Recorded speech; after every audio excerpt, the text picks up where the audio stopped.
We're checking, folks. Back with another reaction, back with another Frida reaction, and we're returning to Shine 1984. Thank you again to Adrian for providing a handful of Frida albums, and the next tune in the playlist is Heart of the Country.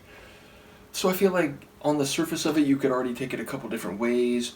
The heart could be the center of the country, if not exactly geographically, certainly socio-culturally, and in a similar way, you could view it as the moral pulse of the country, the heart of the country, the beating core of it, whether, again, you're talking socially or culturally, or in terms of the character of the people and what that says about the country at large. Of course, we might not be talking country as a literal nation state, though I suppose I would be inclined to think so. But of course, a country could also be an association of people, like a subgroup of people within a particular nation state who, share a country of experience, people that maybe work in a particular field or are interested in a certain type of music or art or so on. But again, I suppose I would be more inclined to think of a literal interpretation of that word. In any case, I wonder if it might function on multiple levels. Sometimes a poetic phrase like this can be interpreted along different avenues, and maybe more than one meaning is intended in the writing of the song. So I'll see what I can pick up on a first listen. This is Frida. The track is Heart of the Country, and it's from her 1984 album Shine.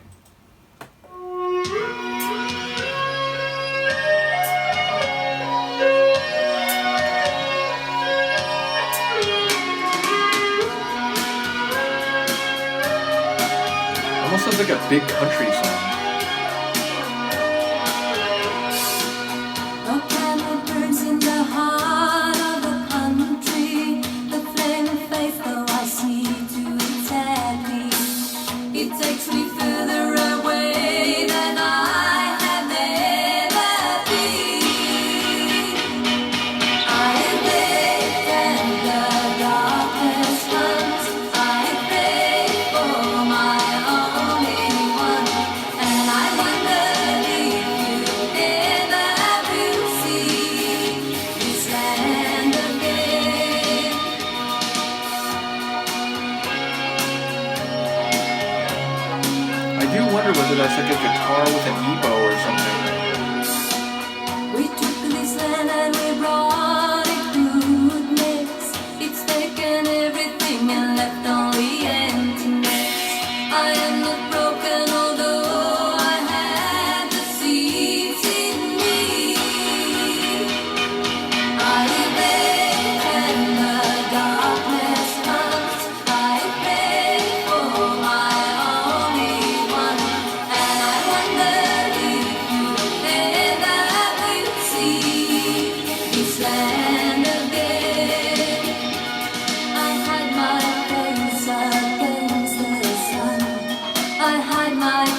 love that. It's sort of an unexpected but human moment at the end there. So, number one, I love that composition, and I stand by what I said.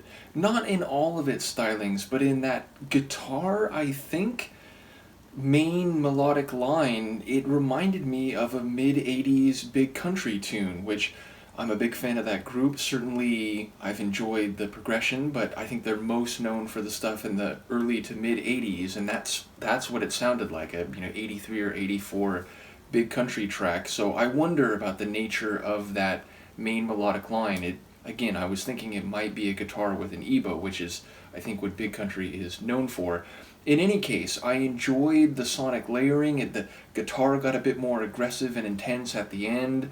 I like the ambient kind of pads behind everything. I think her voice had a very, not only sonorous, but almost like folksy quality to it, which maybe works given what I took away from the lyrics, certainly the title itself.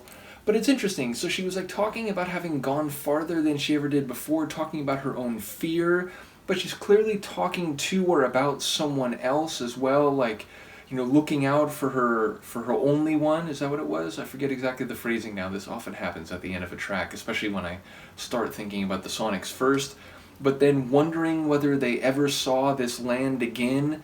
So it seems there's a passage of time being implied, there's another person being implied, and of course that might not be literal. That could be about a people at large, it could be about a person type in her life. It feels like it may be more specific, but it seemed to be about some journey that she had taken and maybe fears overcome, but also what is happening on a larger scale, maybe to another person, but to an entire land in general. There was a real scope to the song sonically, so it feels like there might be some correlation between the sonics and the themes at play.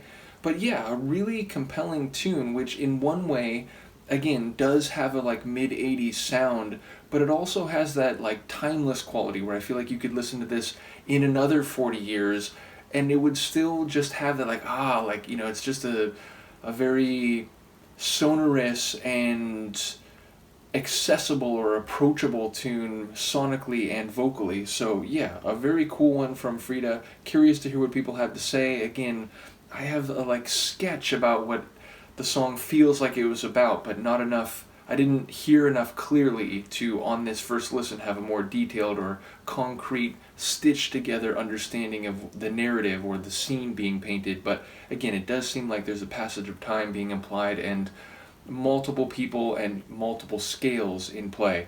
In any case, from Luca, who apparently at some point decided that the chair was more enjoyable than the lap, let me know what you think, and I will see you next time. Peace.